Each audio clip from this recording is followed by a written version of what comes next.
NATO leaders this week will be asked to approve creation of a high-readiness force and the stockpiling of military equipment and supplies in Eastern Europe, to help protect member nations there against potential Russian aggression, the alliance's Secretary-General said Monday.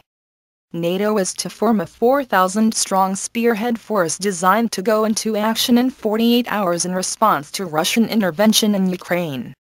Stockpiles of military equipment will be stored at bases in Eastern Europe for the troops to use when they go into operation.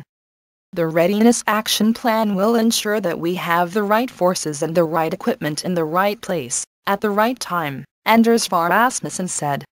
Not because NATO wants to attack anyone, but because the dangers and the threats are more present and more visible. And we will do what it takes to defend our allies. President Barack Obama and leaders of NATO's other member countries open a summit meeting Thursday in Wales that is expected to be dominated by how the US-led alliance should react over the long term to Russian actions toward Ukraine and the implications for security in Europe.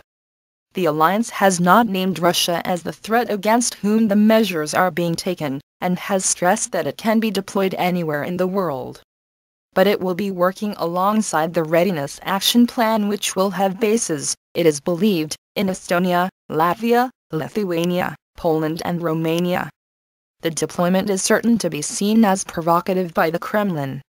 Under the 1997 Founding Act, which was viewed as ending the Cold War, NATO pledged to Boris Yeltsin's government that it would not have a permanent troop presence in any of the ex-Warsaw Pact states.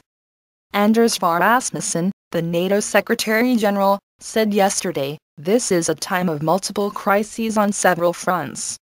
To the east, Russia is intervening overtly in Ukraine. To the south we see growing instability, with fragile states, the rise of extremism and sectarian strife. These crises can erupt with little warning, move at great speed, and they all affect our security in different ways. We will develop a spearhead within our response force. This will require reception facilities in NATO territory, pre-positioned equipment and supplies, command and control and logistics experts. So this force can travel light, but strike hard if needed.